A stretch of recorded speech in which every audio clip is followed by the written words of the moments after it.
Welcome to this explainer. So, here's the absolute core realization behind modern government influence: the simple, inescapable fact that absolutely everything communicates. Think about it. Whether we're talking about a formal press release, dropping an economic sanction, or just a politician smiling for a photo op, every single bit of it sends a message. Today, we're diving into a really fascinating NATO Stratcom report. It diagnoses exactly why governments struggle so much to coordinate their messages across these vast, complex administrations, and more importantly, it actually reveals how to fix those underlying structures. We've got a clear roadmap for this today. We'll start by defining strategic communications, then look at the mindset challenge, bureaucratic roadblocks and processes, the capability gap, and finally, we'll break down the Logic C framework. Let's get right to it. Section 1. Defining strategic communications. Let's start by pinning down exactly what we're actually talking about here. I want you to think of a government kind of like an orchestra. Just as a conductor coordinates all those diverse instruments into one beautiful symphony, a government has to align all of its actions, its images, and its words. Because without that central coordination, well, you don't get a symphony, you just get a lot of noise. Every department is basically playing its own tune, and the audience, meaning us, the public, is just left totally confused. You know, what's really fascinating is how this concept actually evolved over time. Back in the 1960s, Stratcom literally just meant the physical military telephone and satellite networks, nuts and bolts stuff. But by 1997, the UN adopted it as a way to rebuild global trust. Then, post 9/11, it became a crucial tool for governments to explain major foreign interventions. Fast forward to 2023, and NATO finally establishes it as a formal integrated doctrine. So it's completely transformed, right? Going from a literal network of wires to this entire holistic philosophy of communication. So the crucial takeaway here is that this isn't just about PR. It's not just deliberate, crafted messaging. It's the profound recognition that an action speaks as loud, if not louder, than a word. I mean, think about it. Trading with a nation, visiting a disaster zone, refusing to comment on a scandal, or even opening a new school. All of those things send incredibly powerful messages that directly shape public perception. Which brings us to Section 2, the Mindset Challenge. If the concept makes so much sense, why do governments continually fail at it? Well, the fundamental mindset trap is getting stuck in this endless cycle of short-term crisis communication.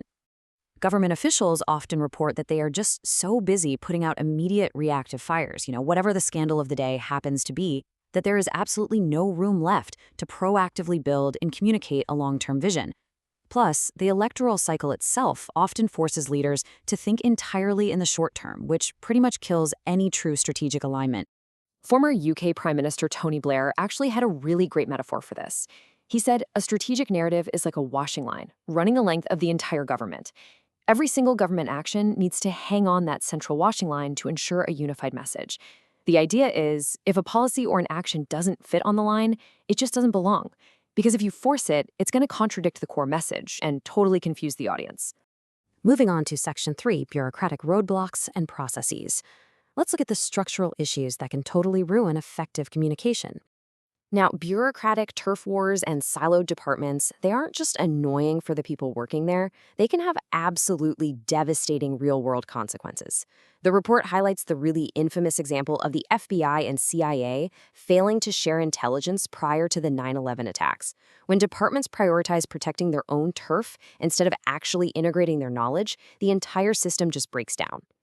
And this brings us to a really fascinating paradox. Ironically, the stronger a democracy's checks and balances are, the harder it becomes to mandate that everyone actually speak with one voice. Think about it. In a highly centralized system, like the UK, for example, the cabinet has collective responsibility. They literally must agree with the government line or they have to resign. But in a decentralized coalition government, like Finland's, you have entirely different political parties running different departments. You simply can't force them all to say the exact same thing. Okay, Section 4, the capability gap. Because even with the right mindset and the perfect processes, you still need the actual tools and skills to execute. The reality is, government communicators often lack the absolute basic resources required for success. We're talking about what's known as the 4 I's: insight, ideas, implementation, and impact. Let me give you an example. Say you want to understand a specific foreign audience, but your staff doesn't possess the critical language skills to actually read social media in Russian or Ukrainian. well, you've got a massive capability gap on your hands. You literally can't even monitor the conversation, let alone try to influence it. And get this, there's a shocking OECD statistic that reveals out of 46 surveyed government administrations, a tiny 16% actually evaluated the effects of their communications. 16%. That is a massive blind spot.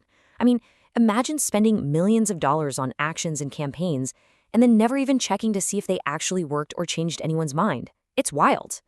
Which brings us to our final part, Section 5, the Logic C framework. So, how exactly do we bring order to all this bureaucratic chaos? Well, the report proposes what they call the Logic C framework. I want you to think of this as a comprehensive whole-of-government diagnostic tool. It's specifically designed to help practitioners analyze the very specific barriers within their own governments and then build tailored solutions around them.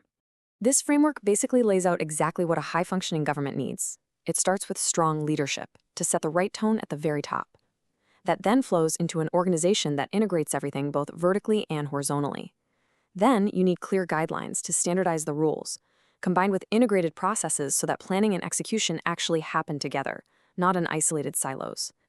Add in the right capabilities, which just means having the right people with the right skills, and finally, you need a deep respect for context, meaning you have to adapt all of this to your specific political and cultural reality. Ultimately, why does all of this even matter? Because improving these structures isn't just some vanity project to make politicians look good on camera. It is absolutely critical for governments to build resilience, sustain their democratic legitimacy, and maintain public trust in what is an increasingly contested and noisy global environment.